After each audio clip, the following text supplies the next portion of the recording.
अस्सलाम वालेकुम दोस्तों। मेरे वो दोस्त जो खरगोश रखना चाहते हैं, खरगोश की फार्मिंग, ये न्यूजीलैंड वाइट के बच्चे हैं और ये इनकी मादा है, आपको नज़र आ रही है कोने में। और ये जो बच्चे हैं कल इसी टाइम पे 24 घंटे पहले इन्होंने जन्म लिया था और अभी ये मर चुके हैं।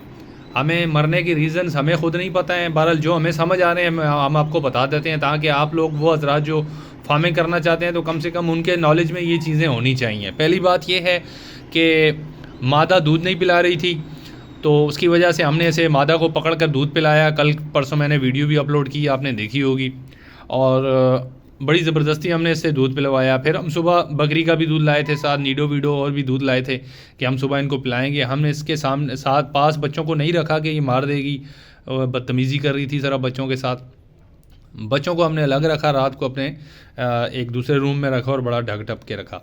अच्छा, सुबह में आया 10 बजे तो मैंने इनको ओपन एरिया में रखा, मादा को फिर पकड़ा, मैंने इन्हें दूध पिलाया। मेरे दोस्तों, दूध पिलाने के बाद आधे घंटे बाद और यहाँ पे थोड़ा बहुत साया आया है, धूप टाइप की चीज़ आई है। आप इस तरह मेरे छत को देख सकते हैं, ये गैलरी टाइप का यूँ बना हुआ है। यहाँ से कितना सा साया आया होगा, धूप आई होगी। इस धूप में थोड़ी देर रहे हैं, 20 मिनट या 15 मिनट। अब ये धूप से मर गए, हमें नहीं पता। इसी तरह हमने गलती हुई, हमसे इस तरह पड़े हुए थे ये इस तरह, बस इससे ज़्यादा मैंने इनको बंद नहीं किया। तो मुझे कोई काम पड़ गया, मैं गुस्ल खाने में वज़ू नमाज का कोई तैयारी में लग गया और वापस में आया आधे घंटे बाद, तो 8 थे 7 इसमें से मर चुके थे। एक तड़प रहा था, फिर मैंने उसको पानी पिलाया, दूध पिलाया, ये वाला। बाद में ये भी चल बसा।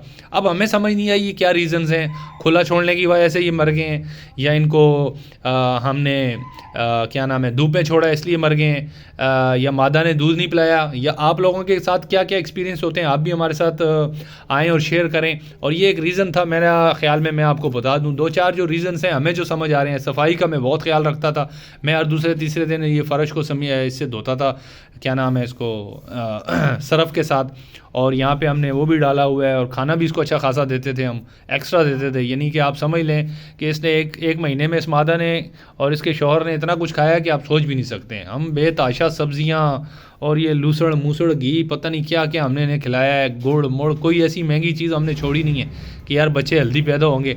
मादा ने दूध नहीं दिया, धूप की वजह से मर गए हैं, या छाँव में रखने की वजह से मर गए हैं, या खुला छोड़ने की वजह से मर गए हैं, आई डोंट नो। हमने इस टाइप की पच्छी रखी हुई थी, इसमें हमने नीचे घास मास रखा हुआ है सारा, इसके नीचे गर्म चीज़ें भी पड़ी हुई थी। बहरहाल ये मर गए हैं। तो आप हमें कमेंट्स करें और हमारी वीडियो को लाइक और सब्सक्राइब करें, ताकि इस तरह की नई वीडियोज़ हम आपके लिए लाते रहें। ये देखें दोस्तों, ये इस तरह की हालत हुई है। अब हमें नहीं पता क्या वजह हुई है। अब हमें इतना दुख है कि यकीन करें, दिन को खाना खाने का भी दिल नहीं कर रहा था। 24 घंटे बाद ये तकरीबन 18 से 22 घंटे बाद ये मर गए थे। अब इन्हें मरे हुए भी 2 घंटे गुजर गए और इनकी ये जो लाशें हैं बिल्कुल सुकड़ चुकी हैं और इस अफसोस में हम भी बैठे हुए हैं कि यार इनका क्या किया जाए। तो बहरहाल आप लोग भी एहतियात करें, धूप से बचाएं, खुली फ़िज़ा से बचाएं, और मादा अगर दूध नहीं दे रही तो दूध का ख्याल रखें, मादा से दूध खुद दिलवाएं। और विश यू गुड लक दोस्तों। अस्सलाम वालेकुम।